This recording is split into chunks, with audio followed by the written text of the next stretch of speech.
저 디베이트에 오신 것을 환영합니다. 오늘 저희가 살펴볼 기업은 젠백스 엔카에, 통칭 젠백스입니다. 이 회사가 좀 흥미로운데요. 반도체 공정의 필수적인 그 필터 사업을 안정적으로 하면서 동시에 알츠하이머 신약 GV1001 개발이라는 상당히 도전적인 바이오 사업을 함께 하고 있습니다. 구조가 독특하죠? 네, 맞습니다. 그래서 한쪽에서는 이게 혁신 신약이 나오면 어마어마하겠다, 이런 잠재력에 대한 기대가 있고, 다른 한편에서는 근데 이거 재무적으로 괜찮은 건가, 또 임상이라는 게 워낙 불확실하니까 이런 우려가 같이 있는 거죠. 참 흥미로운 케이스예요. 맞습니다. 그래서 오늘 저희 논의의 핵심 질문은 바로 이겁니다. 젠백스가 보여주는 막대한 미래 가능성과 또 현재 분명히 드러난 여러 위험 요인들 사이에서 우리는 과연 무엇에 더 주목해야 할 것인가? 물론 저희의 분석은 제공된 자료에 기반하고 있다는 점 먼저 말씀드립니다. 저는 그 GV1001이라는 신약 후보 물질의 혁신성, 그리고 성장 잠재력에 좀 더 무게를 두는 입장입니다. 저는 조금 다른 시각인데요. 현재 젠백스가 안고 있는 그 재무 구조의 어떤 취약성이나 또 임상 개발 과정의 본질적인 불확실성, 그리고 이게 또 생각보다 길어지고 있는 법적 분쟁 리스크 같은 걸 좀 종합적으로 고려해야 한다. 그래서 보다 신중한 시각이 필요하다, 이런 입장입니다. 좋습니다. 그럼 제 관점부터 좀 더 자세히 말씀드려 보겠습니다. 젠백스의 기업 가치를 논할 때 핵심은 역시 알츠하이머 치료제로 개발 중인 GV001입니다. 이 물질은 텔로모라제라는 특정 효소에서 유래한 펩타이드 조각인데요. 이 텔로모라제가 세포의 노화나 생명 연장과 관련이 깊다는 점이 중요합니다. 기존 알츠하이머 치료제들이 주로 뇌 속에 있는 아밀로이드 베타 이런 단백질 찌꺼기를 제거하는 데 좀 집중했다면 GV001은 세포 노화와 관련된 신호 전달 경로 자체를 조절하는, 그러니까 좀 더 근본적인 접근 방식을 취하고 있다고 볼 수 있습니다. 이게 만약 성공한다면 기존 치료의 한계를 좀 뛰어넘을 수 있지 않을까 하는 기대감이 있는 거죠. 실제로 GV001은 유럽에서 진행된 2상 임상시험에서 꽤 긍정적인 결과를 얻었고요. 국내에서는 3상 임상시험 계획을 승인받아서 지금 진행 중입니다. 그리고 여기에 더해서 미국 FDA로부터는 진행성 핵상마비, PSP라고 하죠. 이 희귀신경퇴행성 질환 치료에 대해서 패스트트랙하고 희귀의약품으로 지정을 받았어요. 이 패스트트랙 지정이라는 게 그냥 상징적인 게 아니거든요. 신약 개발하고 허가 검토 과정을 단축시켜서 더 빨리 환자에게 갈 수 있도록 지원하는 상당히 실질적인 혜택입니다. 이런 객관적인 성과들이 꾸준히 나오고 있다는 점을 좀 강조하고 싶습니다. 아시다시피 알츠하이머 시장은 전 세계적으로 미충족 수요가 정말 엄청난 분야잖아요.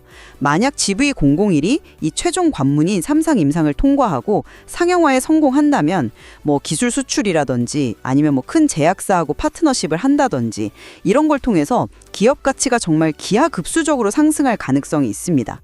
현재 젠백스의 그 주가 순자산 비율 PBR이라고 하죠. 이게 47배가 넘는 굉장히 높은 수준인데 저는 이게 단순한 거품이라기보다는 이런 막대한 미래 가치에 대한 시장의 기대가 이미 반영된 결과다, 이렇게 해석해야 한다고 봅니다. 글로벌 3상 임상 같은 거 하려면요, 이걸 완수하기 위한 필수적인 자금 조달 과정으로 이해하는 게 맞다고 보고요. 그리고 이 모든 바이오 사업의 기반에는 연간 한 600억 원대 매출, 그리고 국내 시장 점유율 60%를 차지하는 안정적인 반도체 필터 사업이 딱 버텨주고 있다는 점, 이것도 간과해서는 안 될 부분입니다. 저는 상당히 다른 그림을 보고 있습니다. 말씀하신 잠재력, 그 자체를 부정하는 건 아닙니다만, 현재 젠백스의 재무 상태는 좀 심각한 경고 신호를 보내고 있어요. 2024년 예상 영업 손실만 봐도 383억 원. 이게 수년째 적자가 계속되고 있다는 거거든요. 부채 비율은 자료에 따라 조금씩 다르긴 한데 170%대에서 많게는 거의 300%에 육박하는 수준까지 언급될 정도로 치솟았는데, 이건 재무 안정성이 크게 훼손되었다는 명백한 증거라고 봐야죠. 유동성 문제도 심각해 보입니다. 1년 안에 갚아야 할 단기 부채가 660억 원이 넘는데 당장 현금화할 수 있는 유동자산은 한 400억 원 수준에 불과해요. 단순 계산만 해봐도 한 260억 원 정도가 부족한 건데, 이러면 단기적인 자금 경색 가능성까지도 우려해야 하는 상황 아닌가 싶습니다. 수익성 지표를 보면 문제는 더 명확해집니다. 그 주가 수익 비율, PER이라고 하죠. 이게 마이너스 28.92라는 건 뭐 이익 자체가 없다는 뜻이고요. 자기자본 이익률 ROE 역시 마이너스 127.30%. 이건 뭐 투입된 자기자본 대비해서 이익을 내기는커녕 오히려 까먹고 있다는 의미죠. 굉장히 심각한 마이너스 상태입니다. 아까 말씀하신 대규모 유상증자요. 물론 연구개발 자금 확보라는 명분은 있죠. 근데 다른 한편으로 보면 그만큼 회사의 현금 흐름이 어렵다는 반증이기도 하다는 겁니다. 더 큰 문제는 이 유상증자가 대규모 신주 발행을 동반하기 때문에 기존 주주들의 지분 가치를 희석시킬 수 있다. 주주들에게 부담을 전가할 수 있다는 점이죠. 그리고 GV1001의 임상 성공 가능성에 대해서도 저는 훨씬 더 보수적으로 봐야 한다고 생각합니다. 알츠하이머 신약 개발, 이건 뭐 역사적으로 성공률이 극히 낮은 무덤이라고까지 불릴 정도로 어려운 분야잖아요. 진행성 핵상마비 PSP 관련 이상 결과에 대해서도 회사 측은 물론 긍정적으로 발표했지만 해외 공신력 있는 바이오 전문 매체, 예를 들면 피어스 바이오텍 같은 곳에서는 1차 평가 지표를 달성하지 못했다, 미스트 마크, 나는 상당히 상반된 평가를 내놨어요. 왜 같은 데이터를 가지고 이렇게 해석이 바른가? 이걸 좀 면밀히 들여다볼 필요가 있습니다. 아마도 1차 평가 지표 설정 문제라든가 통계적 유의성 확보 여부에 대한 시각 차이일 수도 있는데 명확한 데이터 공개 없이는 저희가 판단하기 어렵죠. 결국 모든 것은 현재 진행 중인 3상 임상의 최종 데이터에 달려 있는데 그 결과가 나오기 전까지는 기대감만으로 이렇게 높은 가치를 부여하는 건 매우 위험하다는 생각입니다. 마지막으로요. 이게 10년 넘게 끌어온 바이오빌과의 법적 분쟁, 이것도 빼놓을 수 없는 리스크입니다. 최근에 제기된 271억 원 규모의 지급 명령 신청은 이 문제가 그냥 과거 일이 아니라 여전히 현재 진행형이라는 걸 보여주는 거죠. 물론 회사가 295억 원의 공탁금을 설정해서 재무적으로 대비를 했다고는 하지만 소송 자체가 기업 경영의 불확실성을 높이고 또 평판에도 부담을 주는 요인임은 분명합니다. 네, 그 말씀하신 GV1001의 가치, 바로 그 지점이 가장 첨예하게 의견이 갈리는 부분인 것 같습니다. 물론 임상 실패 가능성도 있죠. 없는 건 아닌데 전에 FDA로부터 받은 그 패스트트랙 및 희귀의약품 지정의 의미를 그렇게 가볍게 봐서는 안 된다고 생각합니다. 이게 단순한 행정 절차가 아니에요. 해당 후보 물질이 심각한 질병에 대해서 기존 치료법 대비 상당한 개선 가능성을 보여준다거나 혹은 미충족 의료 수요를 해결할 잠재력이 있다고 규제기관이 인정을 해준 거거든요. 특히 희귀의약품 지정은 개발에 성공하면 일정 기간 시장 독점권 같은 혜택도 받을 수 있다는 점에서 더 의미가 크고요. 유럽 이상 결과나 또 차별화된 작용 기전, 그리고 글로벌 3상에 진입했다는 그 단계 자체를 고려했을 때 성공 가능성에 좀 더 무게를 두는 것이 합리적이지 않나 저는 그렇게 봅니다. 하지만요, 그 패스트트랙 지정이나 희귀의약품 지정이 실제 최종 신약 승인 성공률을 얼마나 담보하는지에 대해서는 좀 냉정하게 따져볼 필요가 있습니다. 과거에 수많은 유망주들이 비슷한 지정을 받고도 3상에서 좌절한 사례가 많거든요. 특히 알츠하이머 분야는 더 그렇죠. 그러니까 FDA 지정이 성공 보증 수표는 결코 아니라는 점을 좀 명심해야 합니다. 그리고 앞서 제가 지적했듯이 PSP2 이상 결과 해석의 불일치는 여전히 좀 마음에 걸립니다. 같은 데이터를 두고 왜 회사와 외부의 평가가 다른지 그 배경에 대한 투명한 설명이 좀 부족하다는 느낌이에요. 결국 모든 불확실성은 임상 3상의 구체적인 데이터 공개를 통해서만 해소될 수 있습니다.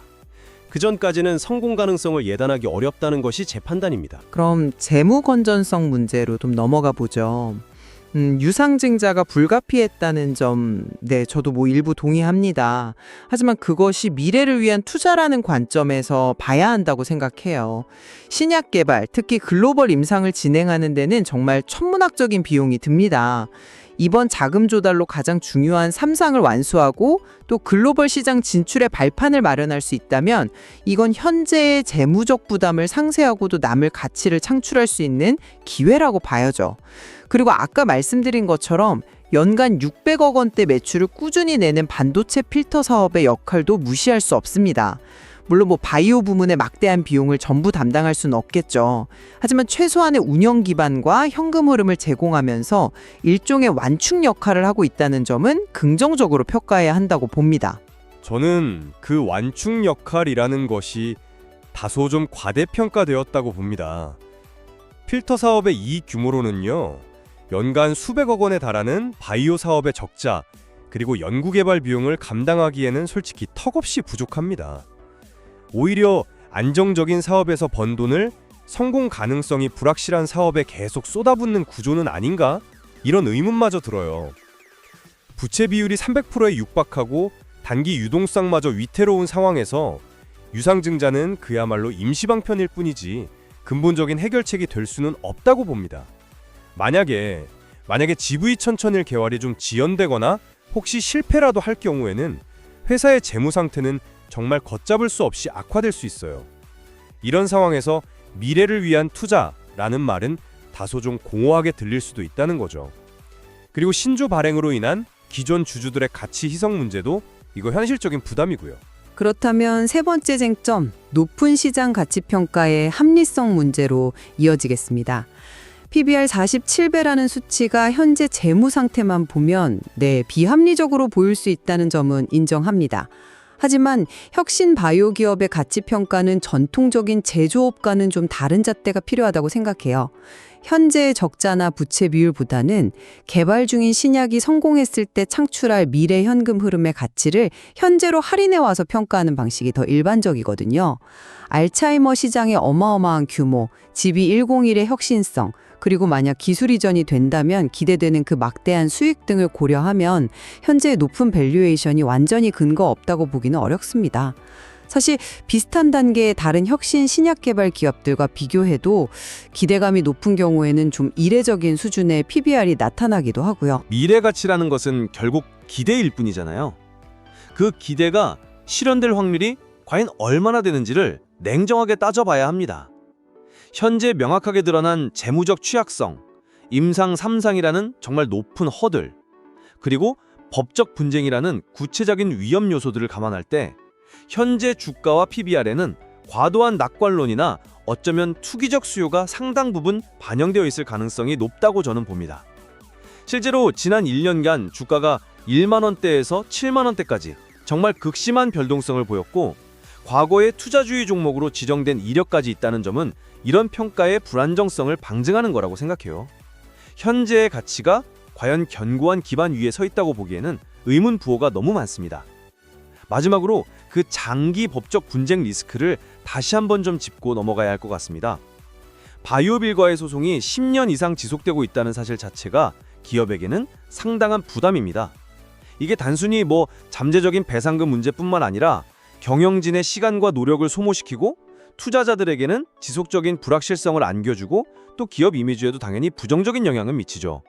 최근 271억 원 규모의 지급명령 신청은 이 문제가 언제든 다시 수면 위로 떠오를 수 있는 현재 진행형 리스크라는 것을 명확히 보여주고 있습니다. 물론 소송 리스크는 중요합니다. 그 점을 간과하자는 건 아니고요.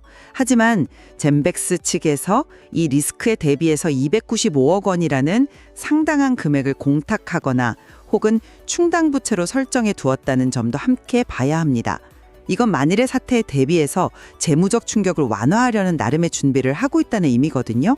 단순히 리스크에 무방비로 노출된 것이 아니라 인지하고 관리하려는 노력을 하고 있다는 측면도 고려해야 한다는 생각입니다. 물론 근본적으로는 소송이 빨리 마무리되는 것이 최선이겠지만요. 오늘 논의를 좀 정리해 보겠습니다.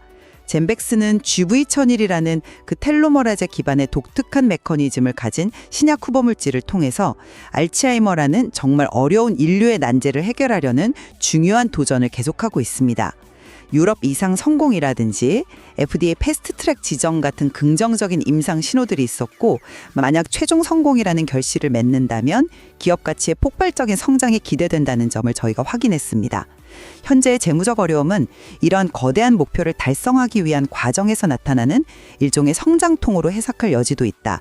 이것이 제 최종적인 입장입니다. 반면에 저는 오늘 논의를 통해서 젠백스가 처한 심각한 재무적 불안정성, 특히 그 우려스러운 부채 수준과 지속적인 적자 구조, 그리고 단기 유동성 압박 문제를 다시금 확인했습니다. 또한 알츠하이머 신약 개발의 본질적으로 높은 실패 위험과 GV1001의 임상 결과 해석에 대한 불확실성, 그리고 10년 이상 지속된 법적 분쟁이라는 현실적인 리스크 역시 분명하게 존재함을 강조했습니다. 장밋빛 기대 이면에는 이처럼 냉정하게 평가해야 할 위험 요소들이 산재해 있으며 따라서 신중한 접근이 무엇보다 중요하다는 점을 다시 한번 말씀드리고 싶습니다. 네. 젠백스의 사례는 바이오 기업 투자의 본질, 즉 높은 위험과 그만큼 높은 잠재적 보상이라는 양면성을 정말 극명하게 보여주는 것 같습니다. 한쪽에는 혁신적인 신약을 통해서 인류 건강 증진과 막대한 부가가치 창출이라는 꿈이 있고, 다른 한쪽에는 재무적 압박과 임상 실패라는 현실적인 그림자가 드리워져 있는 거죠. 맞습니다. 오늘 저희가 제시한 이렇게 서로 다른 관점과 근거들이 청취자 여러분께서 젠백스라는 기업과 또 관련 자료들을 보다 다각적이고 깊이 있게 이해하시는 데 도움이 되었기를 바랍니다. 궁극적으로 이 잠재력과 위험 사이에서 어떤 판단을 내릴 것인지는 제공된 자료에 기반하여 청취자 각자의 몫으로 남겨두도록 하겠습니다.